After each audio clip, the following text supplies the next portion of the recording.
안녕하세요. 부세알람의 10분 세금 이야기입니다. 이번 시간에는 양도소득세 관련해서 그 주택, 물론 토지도 포함되고요. 주택의 취득 시점에 대해서 알아보도록 하겠습니다.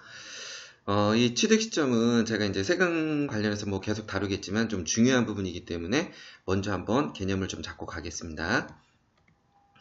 특히 그 양도소득세 계산할 때는 그 주택 등 뭐 토지도 다 그렇고요. 취득 시점하고 양도 시점이 중요합니다. 자, 보면은 그 매수인 입장에서는 취득 시점이 되겠고요. 매도인 입장에서는 양도 시점이 되겠죠. 자, 일단 먼저 그 부동산 취득의 정의를 보면은 가끔 뭐 원시 취득, 뭐 매매를 하든 새로 공사를 해서 신축을 하든 뭐 교환을 하든 뭐 상속의 경우도 있을 수 있고 증여의 경우도 있을 수 있고 이 경우에 뭐 대가가 지급되든 지급되지 않든 그 소유권이 획득이 되면은 그것을 부동산의 취득으로 보게 됩니다. 자, 이게 그래서 취득 시점이 중요한 이유는 이제 뭐 보유 요건, 뭐 거주 요건도 물론 이제 포함될 수도 있지만 그 보유 기간에 따라서 그 계산을 하기 때문에 일단 취득 시점을 알아야지 내가 어느 정도 보유했는지 이제 그런 걸 알 수가 있고요.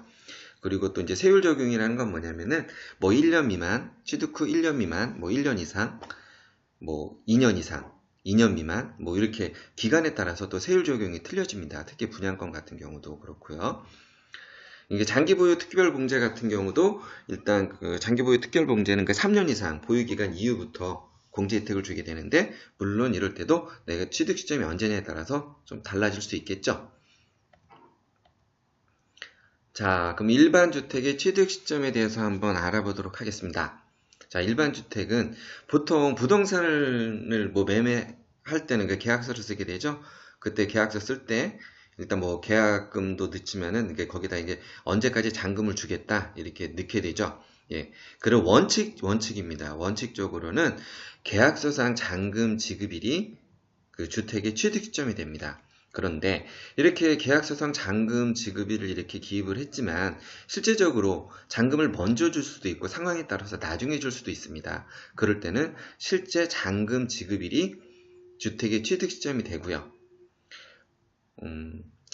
그 흔한 경우는 아닌데 이렇게 그 잔금 지급일 전에 그 등기를 먼저 하게 될 수가 있는 경우가 있습니다. 그럴 때는 그 등기일이 아니라 그 등기 접수일을 취득 시점으로 보게 됩니다. 자, 그러면 이제 이 두 가지 그 실제 잔금 지급이라고 등기 이렇게 접수일이 겹치게 될 때는 언제로 보느냐? 예, 빠른 날을 취득 시점으로 보게 됩니다.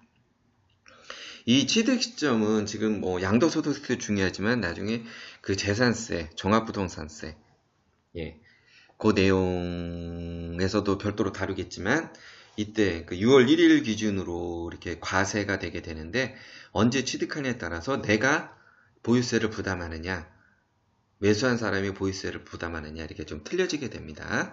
요거는 제가 또 별도로 다룰 거고요. 자, 일단 아파트 분양권을 한번 보겠습니다. 이 분양권은 이런 경우입니다. 일단 분양 청약을 하죠. 보통 계약금을 내고 중도금을 내고 그리고 이제 준공이 됩니다. 그러면 준공을 되면 이제 그 잔금을 지급하고 뭐 입주를 하든가 예, 그러면 소유권이 넘어오게 되는데요.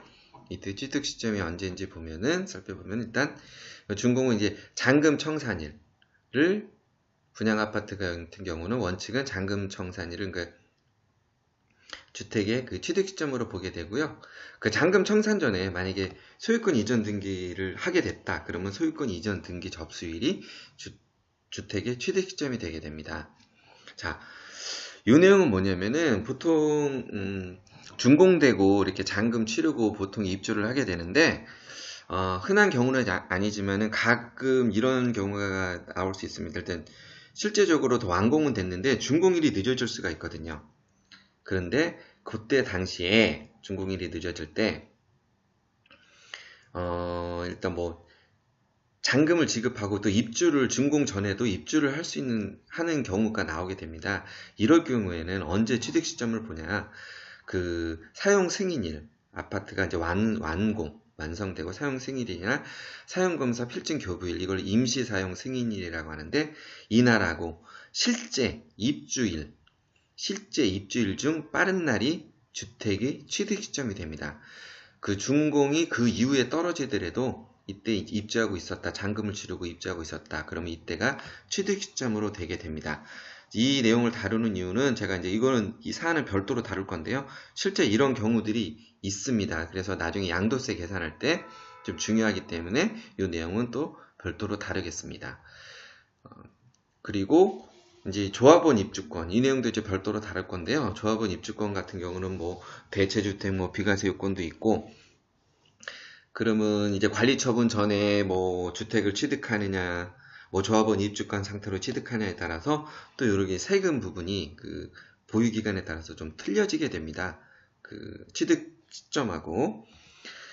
그리고 조합원 입주권 같은 경우는 제가 말씀드렸지만은 취득 시점에 따라서 그 양도소득세 부분도 좀 틀려질 수 있기 때문에 이런 부분은 제가 또 별도로 다루도록 하겠습니다. 그리고 이 분양권 취득이라는 건 뭐냐면은 기존에 이게 분양 청약해서 당첨된 분이 있죠. 요즘은 뭐 전매 제한이 있어서 이제 좀 제한이 되어 있는데 그 외 지역에서 분양권을 취득할 때 언제가 취득 시점이 되느냐? 예, 분양권 그 계약을 하고 대금 청산일이 분양권 취득 시점이 됩니다. 물론 분양권을 가지고 있는 분은 그 대금 청산일이 양도 시점이 되겠고요. 요것도 분양권은 1년 이상 보유냐, 2년 미만 보유냐, 2년 이상 보유냐에 따라서 또 세금이 틀려지기 때문에 이 내용은 좀 별도로 또 다룰 거고요. 자, 그러면은 상속주택 취득 시점, 이 부분은 많이들 좀 오해하고 있는 부분이 있는데, 상속주택의 취득 시점은 상속 개시일입니다. 그 상속 개시일은 뭐냐면은 사망일을 말하고요.